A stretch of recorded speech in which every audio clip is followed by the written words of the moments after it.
Hey guys, it's me, and it's time for a voiceover, which can only mean one thing. It's time to rank my favorite music releases of the year. Now, normally I would do my top 5 favorite EPs and then my top 10 favorite albums of the year, but this year we're blending both together and doing a top 10 all together, since all TL shade, this year was a bit of a dud for me when it came to music. Don't get me wrong, there were some amazing music releases that came out, but there were more that left me wanting more than actually turning it out and having me obsessed. Anyways, let's go ahead and start getting ready to dive into these rankings, since that's what you guys are here for and not for me whinging about how I was bored with a lot of these releases this year. But before we do that, I gotta do my intro, which is, if you guys are new here to my channel, don't forget to hit subscribe, and also while you're down there, definitely give this video a thumbs up because that'll help me out a lot. All my links are down in the description box below, which are the links to my Twitter, Instagram, and my beauty, fashion, lifestyle channels. Definitely check me out on those places if you are interested. And without further ado, let's go ahead and get going with this video. Before we get into this, we need to do some housekeeping real quick. Firstly, the voiceover is a thing, so that way I'm not rambling on for centuries, and instead I'm reading a script so that way I stay on track and can get through this in a timely fashion. If you miss my face, I have plenty of videos on this channel where you can see my gay ass doing typical music channel stuff. B, I am a metalhead, so all of these releases are going to be metal releases. Shocker, I know. Normally my rankings include other genres, but since I fused albums and EPs together for this year, only metal releases made the cut. And lastly, number 3, this is based on my personal taste and preferences. If you feel as if a release should have ranked higher or lower, or shouldn't have made my rankings, or should have made my rankings, those are personal problems you need to work out with yourself. Also, when it comes to metal, I typically gravitate towards progressive, symphonic, and gothic metal subgenres and female-fronted bands, so be prepared for a lot of that. Now that the disclaimers are done, let's discuss how I do my rankings. I keep track of all the releases I checked out over the year with a star system. 1 star means that I didn't like the release and it doesn't get mentioned at all. It most likely only had 1 song I enjoyed, and you can't stand anywhere if you only have 1 song doing it for me on a release.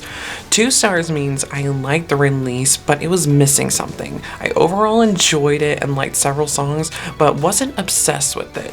Speaking of which, you have been seeing the cover arts for all of those particular releases as I've been talking here in this moment. And lastly, let's talk about the 3-star releases, which means that I was obsessed with these releases and that it stands a chance of making it to my rankings. Now that we understand how that all works, let's start doing what you guys came here to see, and that is ranking my favorite releases of the year. Number 10, we have To Gaze Longer at the Earth from Edenfall. Edenfall is a band that I'm pretty sure I discovered this year. It was either early this year or late last year. They're a gothic metal band from the UK that aren't afraid to toe the lines of gothic doom metal and black metal. I came across them after learning about Claire's other band, and I'm probably going to butcher the pronunciation of this, Elysion?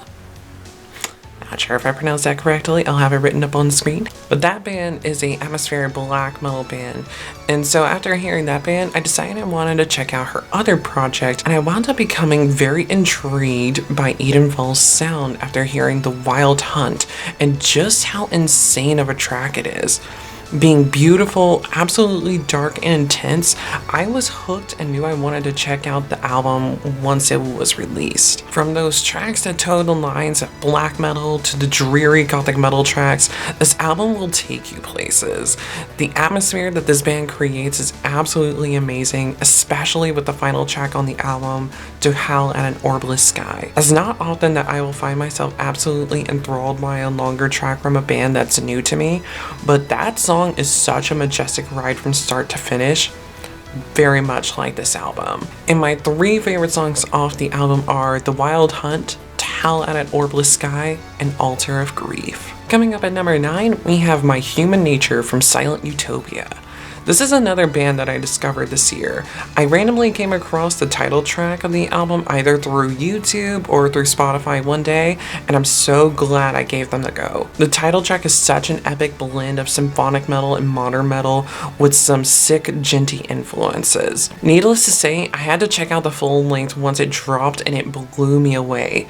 Normally, a band's debut full-length album doesn't excite me that much since they're still finding themselves, but this band has a couple of EPs under their belt, so they've had time to really hone in on what they are doing. The powerful vocals, the insane riffs, the orchestrations, this album has everything to get me hyped and excited about a release. Also, you don't hear a lot of singers like Maggie in the scene, so they have another thing to really set themselves apart from other bands and releases on this list. And my favorite songs off the album are going to be Your Echo, My Human Nature, and Rise. At number 8, we have Bleed Out from Within Temptation.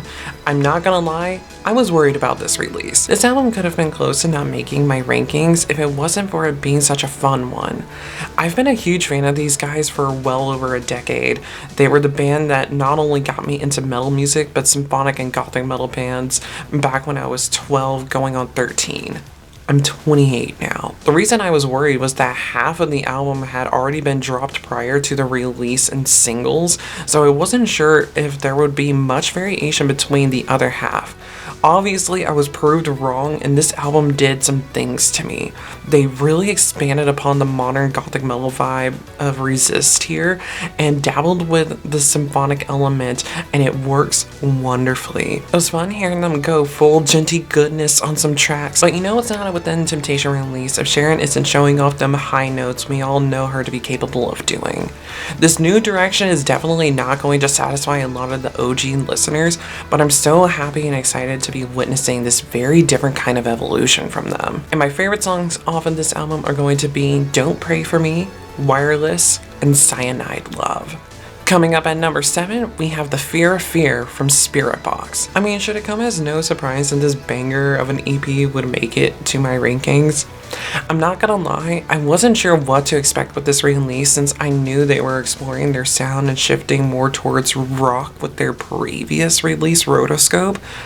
But this is a blend of their new direction and their older stuff, and I'm here for it. I also love a release that tells a bit of a story like this one does. It's not cut and dry, and you really have to dig deep to get the story, but it's basically how sometimes we find ourselves repeating the same habits and actions that affect relationships and other aspects of our lives, and that the only way we can break the cycle is to actually change ourselves for the better. I love subtle storytelling like this so much. From the rocky moments to the bone-crushing breakdowns, all wrapped in a wonderful atmosphere, this EP is full of things that made me fall in love with them. And my 2 favorite songs off this EP are going to be Ultraviolet and Cellar Door. And yes, I only include 2 favorites from EPs just simply because there are fewer songs on an EP, whereas there's a lot more songs on a full length. Just want to put that out there real quick. Coming up at number 6, we have Beautiful Warrior from Stream of Passion. When I say I had been waiting and waiting for a reunion from this band, you have no idea how much I wanted it. This is such a stellar EP full of what we know and love from this band while still being fresh and innovative.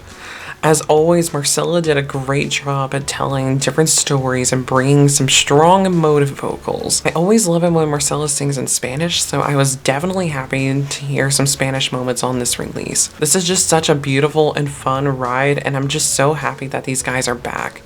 Now my chances of seeing Marcella perform live have increased again with the return of this band since they made their US debut back in 2016 before they broke up, and not only did they perform in the US that one time, but it was here in Atlanta at Prog Power USA. Not gonna lie, I was a bit bummed out that there weren't as many sad songs on this EP, but The Promise is definitely a very emotive one, so I can't razz them too much for it. And my 2 favorite songs off the EP are going to be The Promise and Chasing a Ghost. We're now in the top 5, and coming up in the 5th place, we have The Perpetual Dream from Tulip. Not gonna lie, I wasn't expecting this to not only make my rankings, but to make it into the top 5 when this guy first came out. But it definitely grew on me. Kind of like Bleed Out, this is such a fun album to put on and jam out to. It's a lot of what you'd expect from these guys, but they also bring some extra stuff that I've been waiting for them to bring ever since I learned about them in 2021, and those are soprano moments. Ever since I read an article where it was revealed that Ashley was a soprano, I had always been curious if they would ever bring that element to their music, and bitch, they did on this one, and I lost my absolute shit. And you can see that moment happen live in a reaction video that I did for Third Eye, by the way, so shameless plug there. I hope we'll get some more of those moments in the future from them, but I also know that their sound doesn't really call for it since they're more of a djenty, heavy metal, modern metal kind of band with a symphonic element to it. But you guys know me. More is more, and I love drama and chaos. Exciting riffs, amazing vocals, and fun songs fuel this album, and I can't keep myself from jamming along to it whenever I have it playing. My 3 favorite songs off this album are going to be Third Eye, The Hanged Man, and Ghost of Kiev. And number 4, we have Attack of Orym from Dark Sarah. This album is pure camp. Absolutely pure camp, and I fucking love it. I've always enjoyed Dark Sarah's music and their storytelling, but this album is such a completely different vibe that they started exploring on the previous album, which is the first one in Luna's story, and it really shows that they're really shifting gears. It still feels like them, but it's also so very different that it shocked me to hear Heidi singing this way since I've never really heard her sing like this before, and I am so here for it. This is definitely an album that I'll put on when I need to have some fun, since there's not a song on it that doesn't not make me want to dance around and be the massive F-slur that I am. Like I said, this album is pure camp and the gays need to find it. I'm so looking forward to the follow-up to this album, and I hope it will be just as campy and fun as this one. My 3 favorite songs off this album are going to be Goth Disco, Delirium, and Burn. In 3rd place, we have Bring Out Your Dead from Elysion. This is another comeback that I have been waiting impatiently on for years. To put it in perspective, these guys released their last album in 2014, so you can understand the hype this album built up inside me. I'm happy to say it not only lived up to the hype I had for it, but it exceeded it. It's still the same band we knew and loved, but they managed to make it fresh and still expand upon their sound. From those dreary and atmospheric landscapes that they create to the high energy rock metal tracks, it's truly an album from these guys. But it's the new stuff that they bring in that really set this album apart. Namely being that Christiana explores her soprano side a bit on here and does things with her voice we've never heard her do on an album before. I'm so in love with this album, and it immediately sealed its spot in my top 3 right from the moment I first heard it at the early parts of this year. And my 3 favorite songs on here are Eternity, Crossing Over, and Far Away. And number 2, we have Take Me Back to Eden from Sleep Token. I know this might be a controversial take to have this be my number 2, but honestly, this and my number 1 are practically tied, so it was so hard for me to decide on this. I pondered this for weeks, but settled on 2nd place.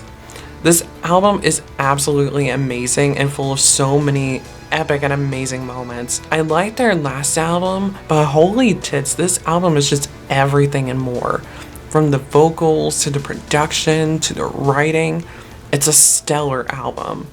If you're unfamiliar with these guys, they're a progressive metal band that also explores experimental pop and R&B, because let's be honest, Vessel's voice suits R&B so well. This album is just pure proggy goodness. We need more bands that blend R&B with metal. It's such a great combo. This album really spoke to me, and like Bring Out Your Dead, and instantly sealed its seat in the top 3.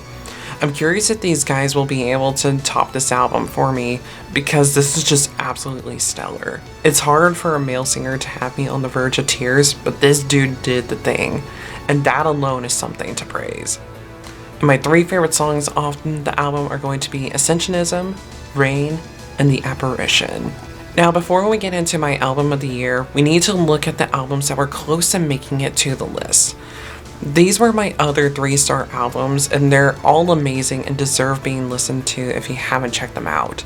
That being said, I do want to take a moment to show some love quickly to a few releases that came out that I feel deserve some recognition for one reason or another. Dark Waters from Elysion was actually a really great album that I enjoyed. It was close to making my rankings, but I love my top 10 more. I still feel as if the band should have changed its name since this doesn't feel like Elysion to me, and I kinda am annoyed that I love this album. But my issues are with Martine and not the others. A little bit of context, these guys were my favorite band for years before the big split. If you want to know more on it, you can look it up. Anyways, this is a nice album. The Wonder Still Waiting from Xandria took me by surprise. I mean, I kinda knew I'd like it, but I didn't expect Amber to be the powerhouse of a singer that she is. Her soprano side needs a bit of strengthening, but other than that, Homegirl's got a stunning voice. This album is like a blending of Lisa, Manuela, and Diana's eras with the band and still sets itself apart from its predecessors. Elysion Says Their Name is such a fun song for me to sing, especially that first high note. Any fellow contramezzos out there watching this?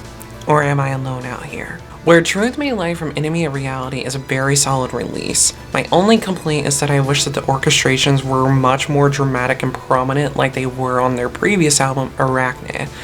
After that, this was such a great album from them that really explored Ileana's voice a lot and showed us just how much she's grown as a singer since that album in 2016.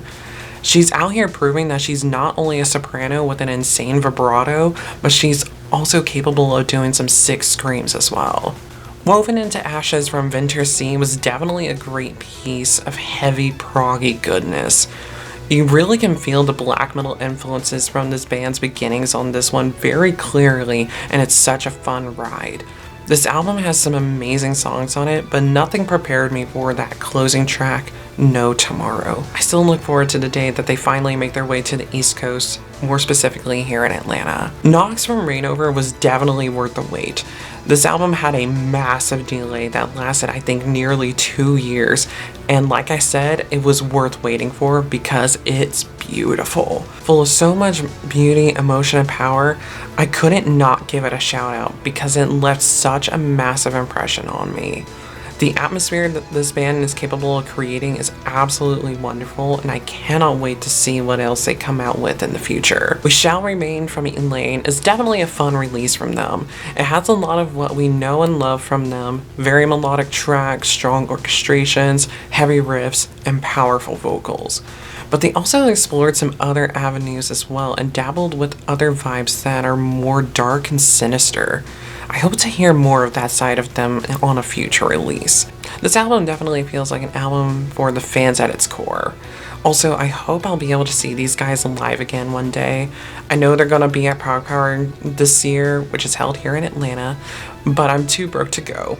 So I'll wait for the next time that they come through to see them and drool over how hot Rickard is and question my gayness while watching Madeline perform on stage. Lastly, I want to mention Eden from Penumbra. It's like this band has returned back to its symphonic gothic metal roots, and I'm absolutely here for it.